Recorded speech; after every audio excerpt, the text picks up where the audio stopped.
common mistakes that a Scrum Master makes.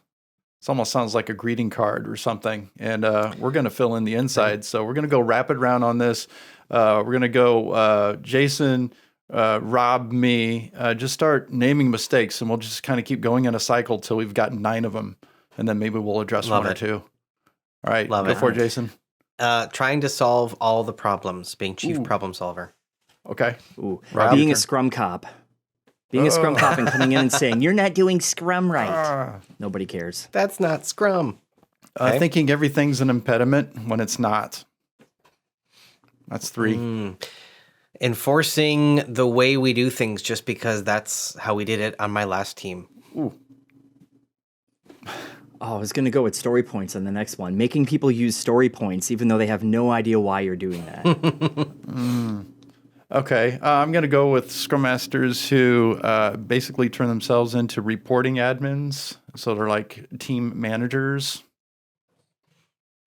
Okay, I will go with enforcing your personal preferences on the team. Okay. How about a Scrum Master that never leaves the team? They just spend all of their waking hours in every single team event, hovering over the team, and they never go talk to managers about why their practices are impacting the Scrum team negatively. All right. Man, these are good. I'm going to go with Scrum Masters who never teach their teams how to facilitate the events. So they're on the hook for doing all of them. Wow, guys, that was like 9 mistakes Scrum Masters make. That was kind of fun. Should we address how to fix these or just tell people, here's your mistakes, don't do them? Go figure it out.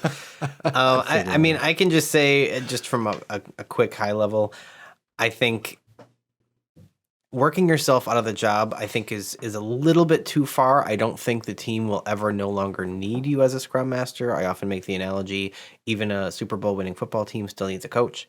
So, but you want to work yourself out of hand-holding through the details.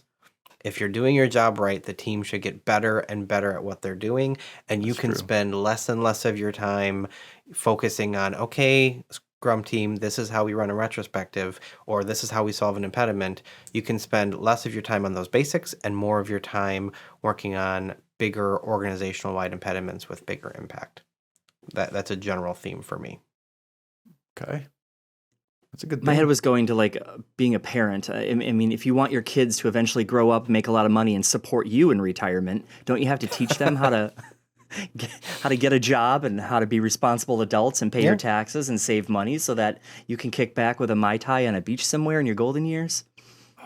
Wow. If you're always wiping your kids' noses, you'll never get to that point. How close are we to golden years, Rob? I've got, well, that's another topic. Too close. Too close. So Scrum Masters, chances are, if you're finding yourself in a few of these mistakes or issues, you may just not fully realize your potential or your accountability. Scrum Masters is a pretty major role in accountability within the Scrum team and the organization. And it's a heavy hitting accountability that affects the organization and the team. So its impact can be seen at a customer level all the way down to a team member level. And if we're just focused on purely, are we doing Scrum correctly? I think a lot of these things that were mentioned will end up surfacing as mistakes. So do you really understand your potential? Do you really understand the reach of your accountability? I think that's a good place to start, and you might be able to see potential to avoid some of these mistakes. Anyway, that was a good one, guys. That was fun. Did you know we teach professional Scrum courses? If not, check the links in the description for information about how you can join one of our professional Scrum courses and hang out with us. All right, you know the drill. This is YouTube after all, so this is where I ask you to click the thumbs up, click the subscribe button, hit the bell, or whatever else YouTube's come up with these days for you to get our videos delivered to you. Or even better, in our description below, there's a link where you can get these videos delivered straight to your inbox.